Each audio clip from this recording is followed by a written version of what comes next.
क्या भारत और नेपाल के रिश्तों में एक नई शुरुआत होने जा रही है?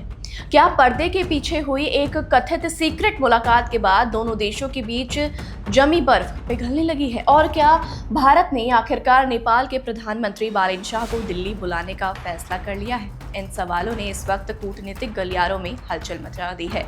आइए जानते हैं कि आखिर पूरा मामला है क्या। नमस्कार, आप देख रहे हैं डायनामाइट न्यूज।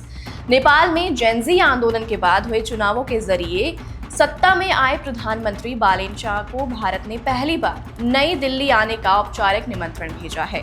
मार्च 2026 में प्रधानमंत्री बनने के बावजूद उनका भारत दौरा अब तक नहीं हो पाया था।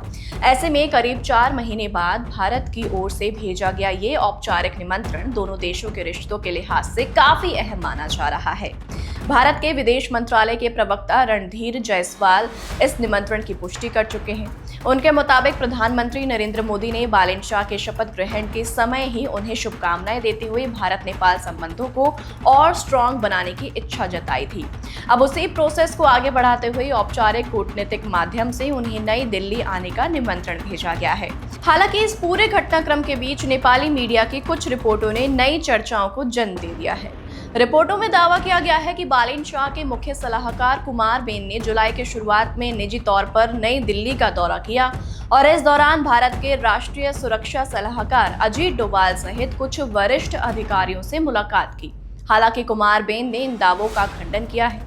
वहीं भारत सरकार की ओर से भी अजीत डोभाल और कुमार बेन की किसी मुलाकात की आधिकारिक पुष्टि नहीं की गई है, इसलिए इन रिपोर्टों को फिलहाल आधिकारिक रूप से सत्यापित नहीं माना जा सकता।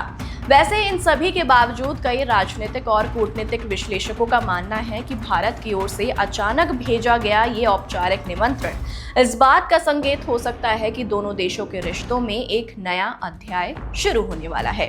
कुछ विशेषज्ञ ये भी मानते हैं कि यदि आने वाले समय में बालेनशाह का भारत दौरा होता है तो सीमा, व्यापार, कनेक्टिविटी और द्विपक्षीय सहयोग जैसे कई अहम मुद्दों पर नई प्रगति देखने को मिल सकती है।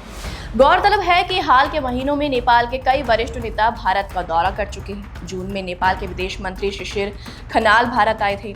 वहीं सत्तारूढ़ दल राष्ट्रीय स्वतंत्र पार्टी के चेयरमैन रवि ने भी भारत का दौरा किया था, जहां उनका स्वागत किया गया। ऐसे में अब सबकी नजर इस बात पर है कि प्रधानमंत्री बालेनशाह का भारत दौरा कब होता है और इस मुलाकात से भारत नेपाल संबंधों को किस तरह की नई दिशा मिलती है। अब सवाल आपसे कि क्या आपको लगता है कि भारत और नेपाल के रिश्तों में ये एक नई शुरुआत है या इसके पीछे कोई बड़ी रणनीतिक कूटनीति काम कर रही है? अपनी राय हमें कमेंट बॉक्स में जरूर बताइएगा।